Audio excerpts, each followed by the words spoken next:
Hey guys, it's Johnny Walker, and today we're going to be going over a little bit of Diablo 3 beta gameplay.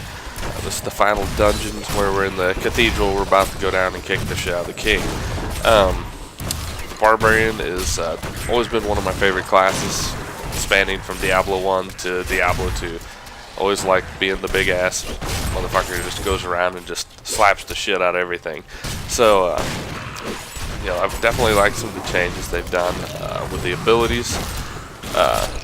Basically you have, a right click and a left click slot for abilities, and then you also have your 1, 2, and 3 slots. And they've even hotbound Q to like your health potions and things like that, which is a really nice, shortcut key that the previous Diablos didn't share. But one thing they really brought out was like you have a defensive ability.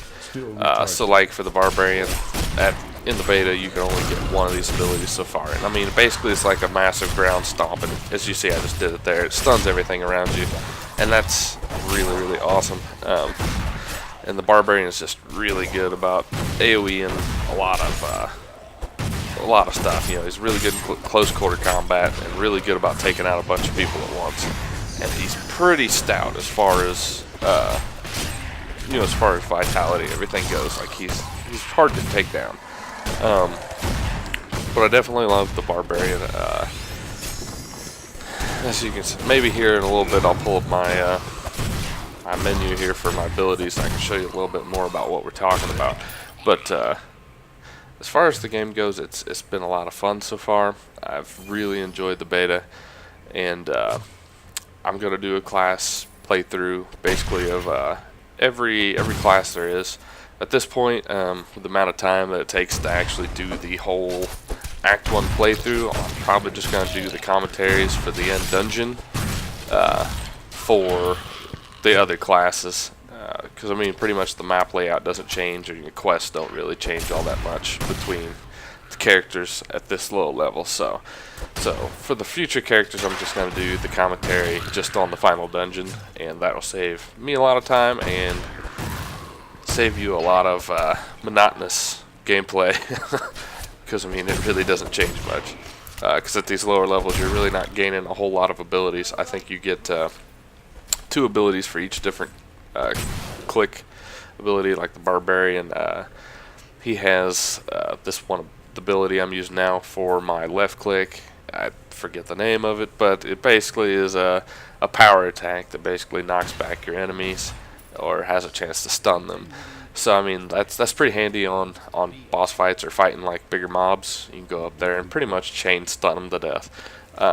So it's really good single target, and I also have a lot of AoEs. Like you'll see me slam a hammer on the ground. That's my AoE shockwave attack. Pretty much straight line. Anything in that AoE or in that line of shockwave takes some massive damage. So it's pretty nice. I don't know. The Barbarian, you can use pretty much anything as far as weapons go. Right now I'm using a shield and a scythe, so it just depends on what you pick up. And actually I'm pretty low level for this this dungeon, as I've played through with other characters. I've already played through all of them by now, but as you play through with other characters, you'll find I found more and more dungeons to run through, and I was actually able to hit level 10 on most of the other characters. But I think I finished this dungeon at level 8. So there's a lot to do in the game, and it's just a lot of hack and slash. So the game's really fun. What I'm kind of worried about is the playability after, let's say.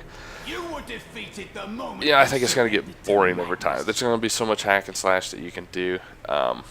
Later, you'll see when I played my Demon Hunter, I actually had one of my buddies over. He brought his box over to my house, and we played through the co-op mode. And it really didn't get much harder in the co-op mode. There may have been a few more enemies, but overall it's still pretty easy. But what's nice is you can run through, with the party, and actually run through, and you can trade stuff that drops. That's actually better for gear, because every time you kill something, it's not like a shared loot. So like in the co-op mode, like if we kill this king here, he's going to drop 2 items for you. He's going to drop 2 different items for your buddy, and if he doesn't like those items, he can throw them on the ground and you can pick them up, and you can swap with stuff like that. So if you have 3 or 4 different people in a party, I'm not sure what that number's capped at, but you can basically swap all your gear, and actually, essentially, I would think gear up faster and get better items that way. But it's this boss fight's fairly easy.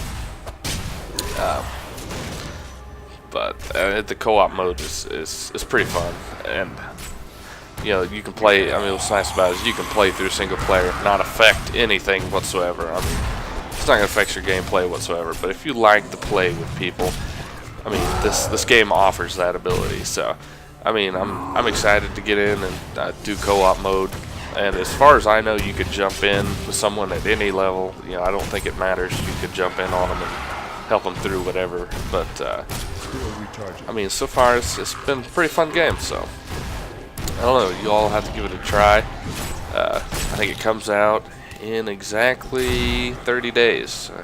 Today's the 15th, so I believe it releases on May 15th. But so if you got it pre-ordered, you have to hit me up and we can play. But this it's definitely you know, it's got the classic Diablo feel to it. A lot of people didn't like the, I guess, the WoW cartoony type graphics. You know, I think it looks pretty good. It runs smooth. I mean, the game really does run awesome. It's not really stressing on any kind of computer rig. So I mean, you're gonna catch a big audience with this game. So they've added an auction house so you can sell your items that you pick up, you know, that you can't use or don't want to use or give to your buddies. You can throw it on the auction house for more gold, pick up, you know, pick up what you want. So I mean, there's they've added a lot of functionality to the Diablo series and really have made it, I wouldn't say a multiplayer experience per se, but you know, they have added that in there to where, I mean, it's a lot easier to play with your friends. And, I think it'll be a good time. But all in all, I think beta's been a great experience so far. Barbarian kicks the shit out of everything. It's my favorite class. It was everything that I expected it to be, and can't wait to get in and get leveled up and actually get some more of the abilities to see how that works. And yeah, it's kind of chopping up there a little bit, but definitely a fun game. So. And this king's pretty easy. Basically, all you gotta do is kill whatever he spawns, and then watch out for his whirlwind attack. And I kind of bounce back and forth. It's just like, hey, I see something I want to comment on. I kind of jump right in it, and it's just kind of misleading at times. So I apologize for that. But like I said, it's been a long time since I've done a commentary. So I used to do a lot of Modern Warfare 2 stuff. Now I thought I'd do one on Diablo 3 since I got a hold of beta a little bit early. Give people a little bit of a preview of what was to come, and you know, just kind of put it out there. Because I mean, a lot of times I know how frustrating it can be to spend $60 on a game and have it not turn out to what you want it to be. That can be really annoying. So I hope this was helpful to a lot of you people, and I hope to see you all in the regular game once it comes out here in another month. So that's the final Act 1, and thanks for watching.